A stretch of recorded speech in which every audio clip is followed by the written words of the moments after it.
the meaning of Dharma and how to incorporate it into our daily lives. The subject I was asked to speak about is science and spirituality. One of my favorite stories is a story of 3 men who are stranded on a boat in the middle of the ocean.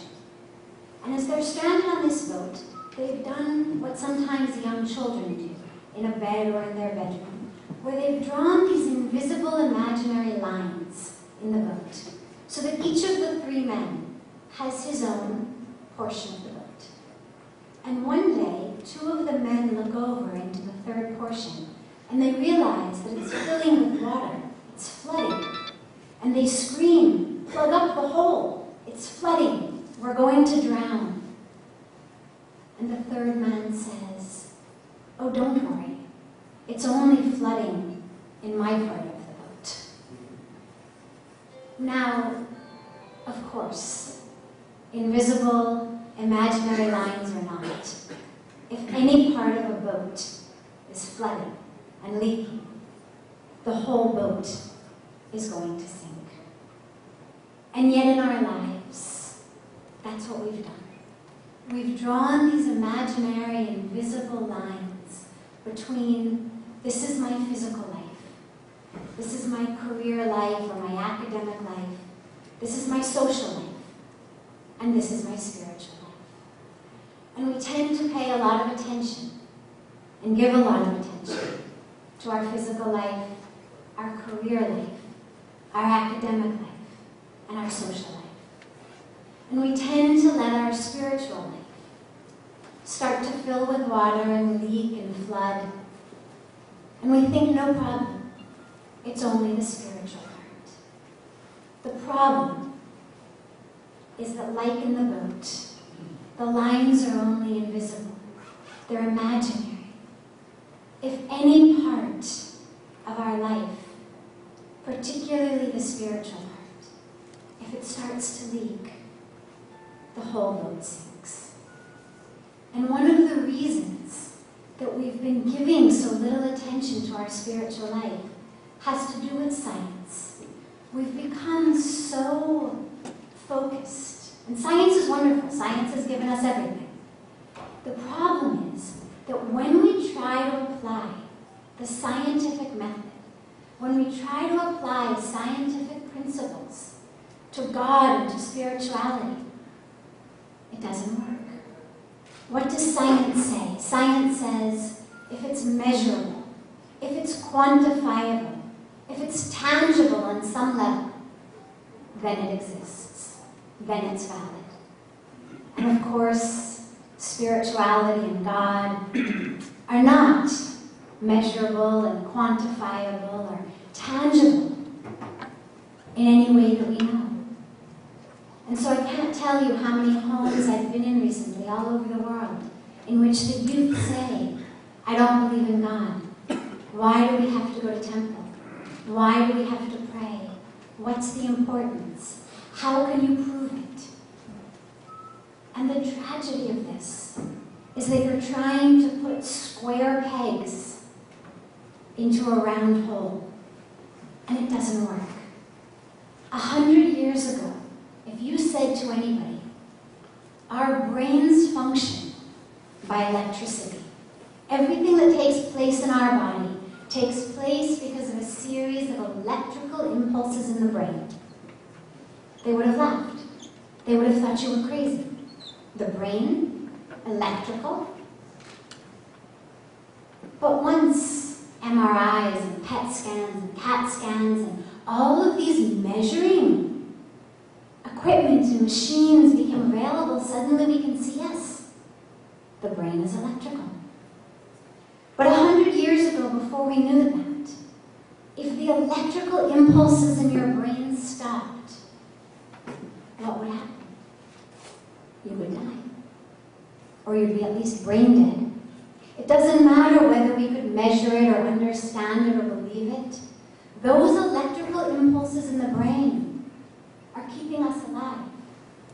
Whether we have an MRI or a PET scan or a CAT scan to prove it or not.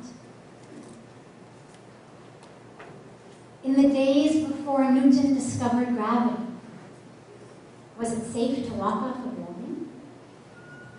Of course not. Just because we didn't yet know what it was called, we didn't know how to measure it, it would still take our life.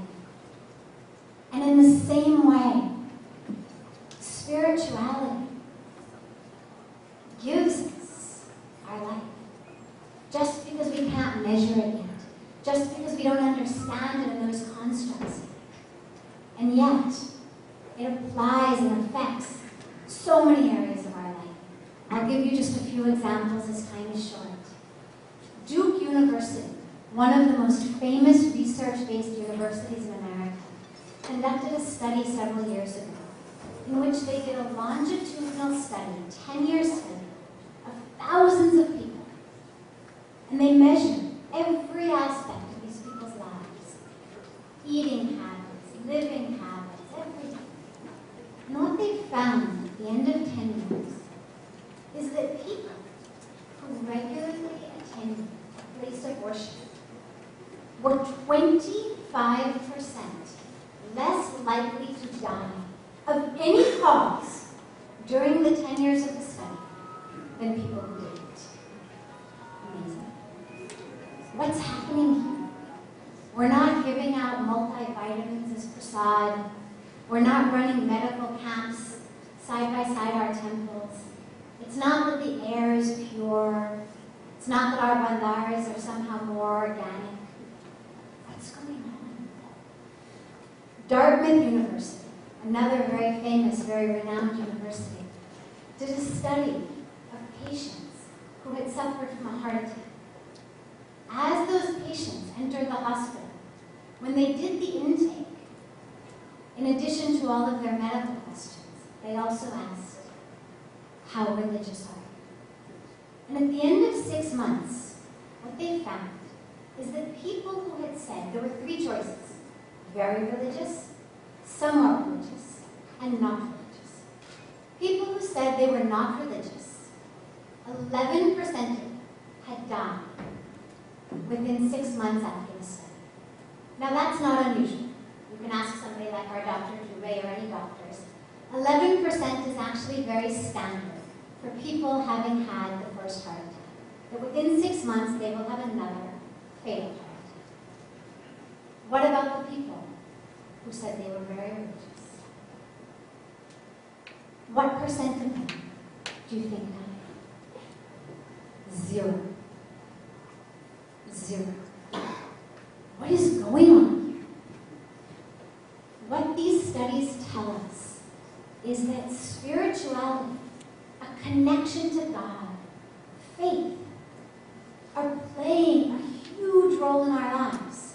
A role as important in our lives as gravity plays in the life of somebody who steps off a building. We may not understand it, but it's there. And yet, look at what's happening. In America, the top 10 medicines that are prescribed in America are antidepressants, anti-anxiety, sleeping pills, and Viagra. We've put people in outer space. Science has achieved immeasurable feats, but we're running backwards. Now we have to take pills to do what animals can do. We have to take pills to go to sleep at night. We have to take pills to drag ourselves out of bed in the morning. We have to take pills to procreate, pills to go to the toilet. What is going on? We're running in the wrong direction. We're running after an illusion, after a mirage, an illusion that says that happiness and peace and meaning and fulfillment in life are to be found in external things. They're to be found in having a lot of money. They're to be found in luxury. They're to be found in that level of success. And running after that mirage, it's like if you're in the desert and you run after a mirage of water. What happens? Neither you find the water, nor you can find your way back on the path. So they're diverting us off of the path of spirituality, which is really the path that can provide us with peace, with joy, with meaning in life. I want to just take another minute or two and share with you one more very important story, because this is what's happening in our lives. There was a woman, and outside one night, under a bright streetlight, she was on her hands and knees, and she was searching in the road for something.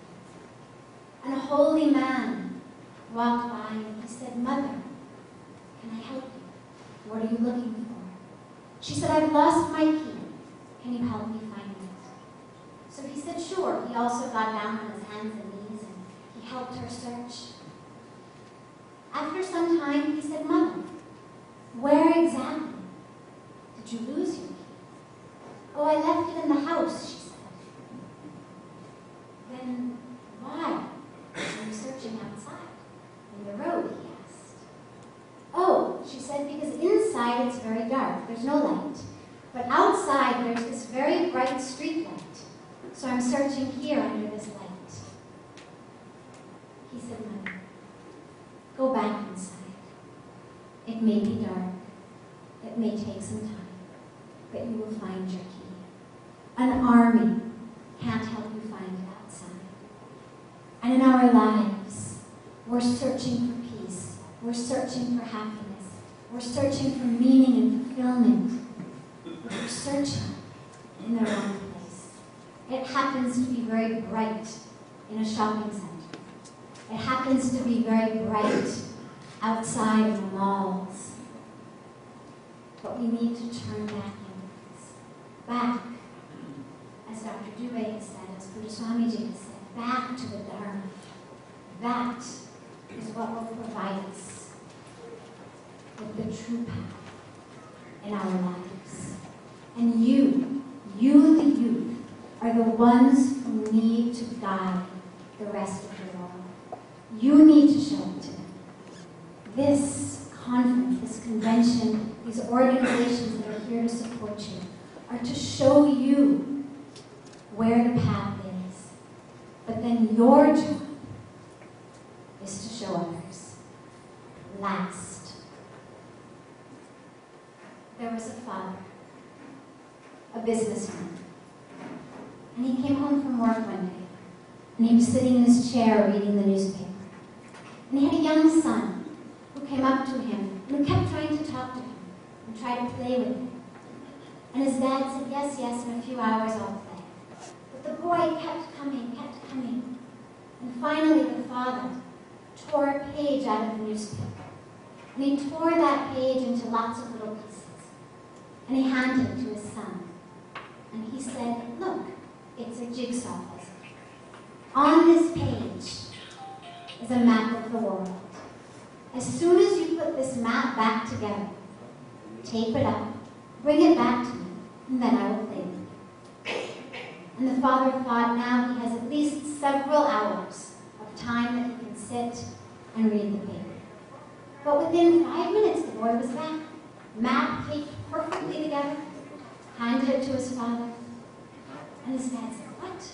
But you don't even know geography? How did you do this?"